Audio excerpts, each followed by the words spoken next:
जिस संसद में भारत की संस्कृति को मजबूत करने के लिए कानून बनना चाहिए था, जिस संस्कृत में भारत की परंपरा, भारतीय ज्ञान विज्ञान, भारतीय रीति रिवाज, भारतीय शिक्षा, भारतीय चिकित्सा के प्रचार प्रसार करने के लिए कानून बनना चाहिए था, वहां किस तरीके से भारत को बर्बाद करने के लिए कानून बनाया गया एक के बाद एक। इसको जानना बहुत जरूरी है, क्योंकि यहां के सरकारों ने प्लान्ड वे में भारत की संस्कृति को नष्ट करने के लिए एक के बाद एक कानून बनाए। यह भगवान का आशीर्वाद है कि 2014 में एक सरकार आई जो धीरे धीरे धीरे धीरे चीजों को बदल रही है।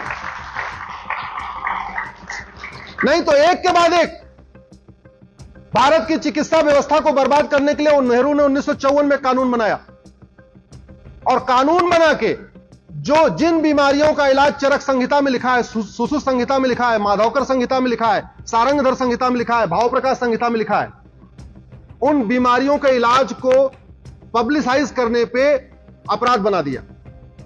इसका मतलब जो आयुर्वेद के डॉक्टर हैं, जो चरक संहिता पढ़ते हैं, भाव प्रकाश संहिता पढ़ते हैं, महर्षि पतंजलि का योग सूत्र पढ़ते हैं, अगर वो पब्लिकली कहें कि हां हम इसका गारंटी के साथ इलाज करते हैं, तो उनको लीगल नोटिस चली जाएगी 1954 के कानून के कारण। पूरी लड़ाई वंदे मातरम पे हुई। 1971 में इंदिरा जी ने कानून बना के वंदे मातरम को सेकंड क्लास तक कर दिया। उस कानून को मैंने चैलेंज किया हुआ है।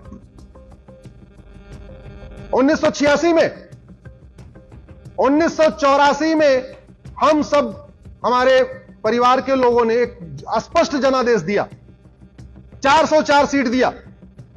अगले साल 1985 में राजीव गांधी ने कानून बना के सारे के सारे घुसपैठियों को बसाने का इंतजाम कर दिया। सिटीजनशिप एक्ट में सेक्शन 6 से जोड़ दिया। पूरे भारत के लिए सिटीजनशिप की कट ऑफ डेट 1947 है। असम के लिए उन्होंने कट ऑफ डेट 71 कर दिया। उसको हम लोगों ने चैलेंज किया है। अभी 7 नवंबर से उसकी 5 जजों की बेंच सुनवाई शुरू करेगी। आप जरा सोचिए, घुसपैठियों को निकालने की बजाय घुसपैठियों को बसाने के लिए कानून बनाया गया। योग प्राणायाम नेचुरोपैथी को बढ़ाने की बजाय योग प्राणायाम नेचुरोपैथी को खत्म करने के लिए कानून बनाया गया। पूरा आजादी का आंदोलन वंदे मातरम से हुआ था। वंदे मातरम का प्रचार प्रसार करने की बजाय वंदे मातरम को किनारे लगाने के लिए 1971 में कानून बनाया गया। यह मैं उन कानूनों की बात कर रहा हूं जिसको मैंने चैलेंज किया, जिसकी मैं लड़ाई लड़ रहा हूं। मैं दूसरी बात नहीं करता। जो कुछ मैं बोलता हूं पहले कोर्ट में चैलेंज करता हूं, फिर बोलता हूं। यहां पे मुगलों ने हमारे मठ मंदिरों को तोड़ा। सरकार की ड्यूटी थी उन मठ मंदिरों को रिस्टोर करती, काशी को रिस्टोर करती, मथुरा को रिस्टोर करती, ज्ञानवापी को रिस्टोर करती, अटाला को रिस्टोर करती, धार में भोजशाला को रिस्टोर करती, भद्रकाली को रिस्टोर करती। रिस्टोर करने की बजाय 1991 में नरसिम्हा राव ने एक कानून बना दिया, प्लेस ऑफ वर्शिप एक्ट, और जो कानून कहता है अब आप मठ मंदिरों के लिए कोर्ट भी नहीं जा सकते। वो हमने सुप्रीम कोर्ट में चैलेंज किया हुआ है, मामला कोर्ट में चल रहा है।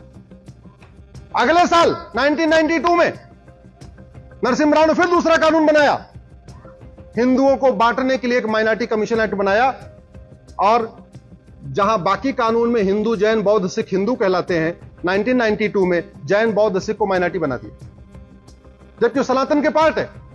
यानी हिंदू मेजॉरिटी हो गया, जैन, बौद्ध, सिख माइनॉरिटी हो गए।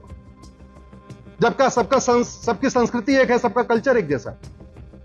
उससे भी पेट नहीं भरा। अगले साल 1995 में फिर एक कानून बनाया, वक्फ एक्ट। इतना खतरनाक कानून है जिंदल साहब, अभी वो कह दे ये गुरुग्राम यूनिवर्सिटी वक्फ की प्रॉपर्टी है, तो उस नोटिस को आप गुरुगांव की कोर्ट में चैलेंज नहीं कर सकते, आपको चंडीगढ़ जाना पड़ेगा। और चलो गुरुग्राम यूनिवर्सिटी वाले तो ठीक है, समझदार हैं, चले जाएंगे, 200 किलोमीटर दूर है, चले जाएंगे। वो झबुआ से आदिवासी भोपाल कैसे जाएगा?